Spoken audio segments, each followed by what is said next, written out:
हमारी थल सेना का पराक्रम और उनका त्याग और बलिदान है। उन्हीं के कारण कोई भी हमारी सीमा पर आंख उठाकर देख नहीं सकता। अमित शाह साहब की, तो उन्होंने अभी चाइना को एक बार फिर उन्होंने जो है उसके बारे में स्टेटमेंट दी है। पहली बार अमेरिका का महाविनाशक B-1B स्ट्रेटेजिक बॉम्बर भारत के साथ युद्धाभ्यास में शामिल होने के लिए हिंदुस्तान की सरजमी पर आने वाला है। देखिए जी, ये तो अब पूरा सिक्योरिटी का जो है ये शुरू हो रहा है। तीसरी बात, अरुणाचल में एक इंडिया का सबसे बड़ा डैम बनाएंगे, जो दुनिया में शायद वन ऑफ द बिगेस्ट होगा। पावर प्लांट बनाएंगे 15 से 20 बिलियन डॉलर।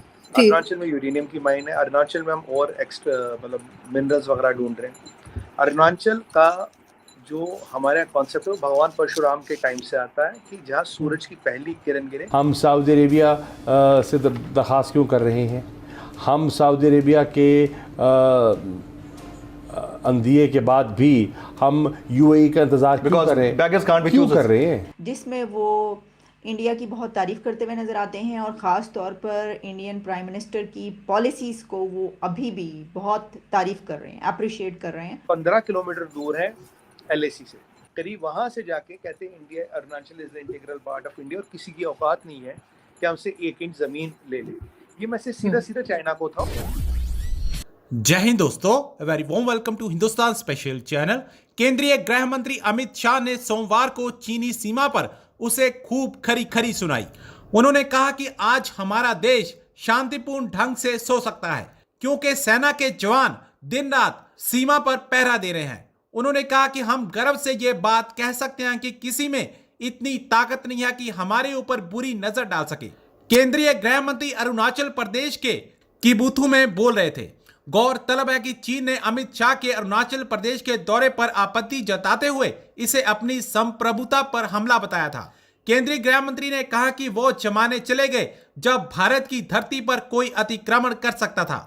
उन्होंने कहा कि आज सुई की नोक के बराबर जमीन पर भी कोई अतिक्रमण नहीं कर सकता। अमित शाह ने कहा कि ऐसा इसलिए संभव है क्योंकि आज भारतीय सेना और ITBP मौजूद है। केंद्रीय गृह मंत्री ने कहा कि उन्हीं के कारण कोई भी हमारी सीमा पर आंख उठाकर नहीं दे सकता। बात अगर करें अमित शाह साहब की, तो उन्होंने अभी चाइना को, आपकी फेवरेट कंट्री सर, आपकी सबसे फेवरेट कंट्री चाइना, उसको एक बार फिर उन्होंने जो है उसके बारे में स्टेटमेंट दी है कि जी 1 इंच ले नहीं सकते और इस किस्म की बात की है। तो ऐसी क्या जरूरत पड़ गई कि दोबारा से चाइना के साथ इस तरह से बात की जा रही। लेकिन सर साथ साथ बीच में एक क्लैश और चला था आप लोगों का, 2-3 दिन पहले की बात है कि वो जर्नलिस्ट को लेकर चाइना और हिंदुस्तान के कोई वीजा का इशू भी बन गया था।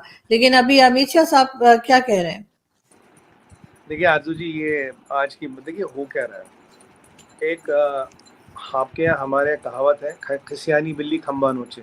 ये जो चाइना है खसियानी बिल्ली हो चुकी है, खंबा नोच रही है आजकल और अपने नाखून खराब कर रही है। मैं बताऊं क्यों आपको। देखिए, अब आपके घर के बाहर मैं अपनी नेम प्लेट लगा दूं तो मेरा हो जाएगा क्या? या अपने घर के बाहर आपकी नेम प्लेट लगा दूं तो आपको थोड़ी ना हो जाएगा। अब चाइना क्या कर रहा है, देखिए अरुणाचल में 50 डैम बन रहे, छोटे डैम। अरुणाचल में यूरेनियम की माइन है। अरुणाचल में हम और एक्स्ट्रा मिनरल्स वगैरह ढूंढ रहे हैं। अरुणाचल का जो हमारा कॉन्सेप्ट है भगवान परशुराम के टाइम से आता है कि जहाँ सूरज की पहली किरण गिरे, तब उस जमाने में, आज से हजारों साल पहले ये इंडिया का पार्ट था। और इसका हमारे टेक्स्ट में जो हजारों साल पुरानी है उनमें भी इसका वर्णन है। तीसरी बात, अरुणाचल में एक इंडिया का सबसे बड़ा डैम बनाएंगे, जो दुनिया में शायद वन ऑफ द बिगेस्ट होगा। पावर प्लांट बनाएंगे 15 से 20 बिलियन डॉलर तक। एक टाइम यहाँ ऐसा था कि यहाँ पे अरुणाचल में अगर कोई पूरे नॉर्थ ईस्ट में पावर प्रोजेक्ट बनाना हो तो कांग्रेस के टाइम में वो कहते थे, जो एनवायरनमेंट मिनिस्टर थे जयराम रमेश साहब, वो कहते थे मनमोहन सिंह जी को यहाँ ना बनाए, चाइना नाराज हो जाएगा। वहाँ रोड्स नहीं बनाई। AK एंथनी साहब कहते थे building no roads is the only difference to China. वहाँ हमने आर्म्स डिप्लॉय नहीं किए, कुछ नहीं किया हमने। और अब वहाँ नॉर्थ ईस्ट की हर कैपिटल तक रेलवे और एयरपोर्ट लिंक बन रहा है। अभी हम नॉर्थ ईस्ट में देखें, नॉर्थ ईस्ट में बीजेपी जीता है, जबकि it is not Hindu dominated, Christian dominated है। मैक्सिमम स्टेटों में बीजेपी जीत रहा है and it is Christian dominated. North East organic farm बंद कर रहा है। और अगर आप ये हमारा बॉर्डर देखें चाइना, ये पूरा बॉर्डर जो LAC का, हम इस पे पहले भी डिस्कस कर चुके हैं। हम नया मशीनरी आई है, आर्टिलरी गन्स आए हैं, लाइट मशीन गन्स आए हैं, नाइट विजन इक्विपमेंट आया है, सेंसिंग सिस्टम्स आए हैं। और बैटल टैंक्स डिप्लॉय हो गई है, मिसाइल सिस्टम्स डिप्लॉय हो गए, हमने वो परले मिसाइल भी अलॉन्ग चाइनीज बॉर्डर डिप्लॉय किया, S-400 भी लगा दिया। तो लोगों को लाना मेन स्ट्रीम में, कल्चरली कनेक्ट करना, रोड, रेल, एयरपोर्ट, मिलिट्री को स्ट्रेंथन करना, 50 छोटे छोटे डैम बन रहे, उससे क्या होगा, Arunachal will be power surplus. Arunachal ही नहीं, नॉर्थ ईस्ट पूरा पावर सरप्लस होगा। नॉर्थ ईस्ट हमारा कल्चर, ऑर्गेनिक खेती का जड़ बन गया। और आपने हमने बात की थी, वहां से एक हमने एक्सेस दिया है चिटागोंग पोर्ट को, ताकि अब उन्हें वो कलकत्ता, वो गुवाहाटी से कलकत्ता लाने का सामान जरूरत नहीं, क्योंकि टाइम लगता है, अब वो डायरेक्ट चिटागोंग से भी दे सकते हैं। तो दैट इज फास्टर, वो रोड हो गया, चिटागोंग पोर्ट का एक्सेस मिल गया, स्कूल खुल रहे, कॉलेज खुल रहे, IIT खुल रहे हैं। तो कहीं ना कहीं जो इस नॉर्थ ईस्ट की डेवलपमेंट हुई है मोदी जी के अंडर, वो जो एलिनेशन था, एक टाइम था कि नॉर्थ ईस्ट एलिनेटेड है, कुछ अलग सी है, और मैं वो वर्ड यूज नहीं करना चाहूँगा, हमारे एक बहुत भद्दा सा वर्ड इन नॉर्थ ईस्ट के लोग के लिए यूज किया जाता था, which I don't even want to repeat, कि कुछ लोगों ने चलाया था। अब ये जो नॉर्थ ईस्ट का, आपने भी G20 का आपने वो देखा होगा, एक बड़ा फेमस हिंदी का गाना, उसकी जो डीजे है वो नॉर्थ ईस्ट से और हिंदी में गाना गा रहा है। तो नॉर्थ ईस्ट को जो मेन स्ट्रीम में लाया, उनको जोड़ा, उनको इकोनॉमिकली खड़ा किया, वहाँ सेंटर की स्कीम्स पहुंचाई, ये काम किया मोदी जी ने। अब चाइना को जितनी जितनी वहाँ डेवलपमेंट हो रही है, जितनी जितनी तरक्की हो रही है, अब आज अमित शाह साहब गए थे, तो एक है कि भाई वहाँ हम विशेष VVP, एक हम चेन ऑफ विलेजेस बना रहे हैं, जिसमें करीब आरजू जी 4,800 करोड़ का खर्चा आएगा, और ये करीब 2,000 विलेज आइडेंटिफाई किए अलॉन्ग द LAC, और उसमें से प्रायोरिटी में से 665 विलेज अलॉट किए, जिसमें से 455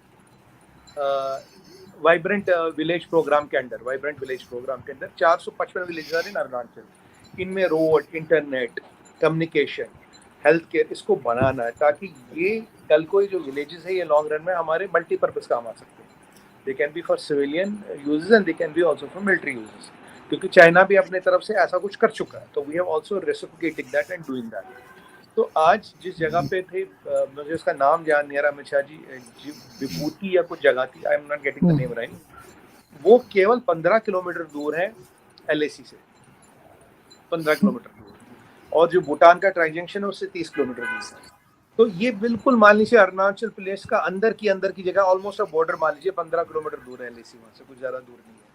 तो पीछे G20 की एक डेलीगेशन, G20 की एक मीटिंग हमने ईटानगर में रखी थी, उसमें चाइना नहीं है, और उसने क्या कर दिया, नामकरण शुरू कर दिया। अब मैं इन चीनियों से पूछूं, भाई 75 साल बाद नामकरण याद आया? 75 साल तक क्या सो रहे थे? और किसका नाम दिया? 2 रिवर का जो है नहीं, किसी डाल लेक का, किसी पहाड़ का नाम दिया, इमेजिनरी नाम दे दिए। तो ये इमेजिनरी नाम देने से अगर कब्जा बनता, तो मैं तो दुनिया भर के सारे नाम दे दूं, आप भी बैठ के सारे नाम दे दे। तो ये कहीं ना कहीं चाइना की फ्रस्ट्रेशन को दर्शा रहा है। देखिए, मिलिट्रीली कुछ नहीं कर पा रहे, इकोनॉमिकली कुछ नहीं कर पा रहे, कल्चरली कुछ नहीं पा रहे। उन्हें लगता था नॉर्थ ईस्ट का एलिनेशन हो जाएगा और हमारे लिए काम आसान हो गया।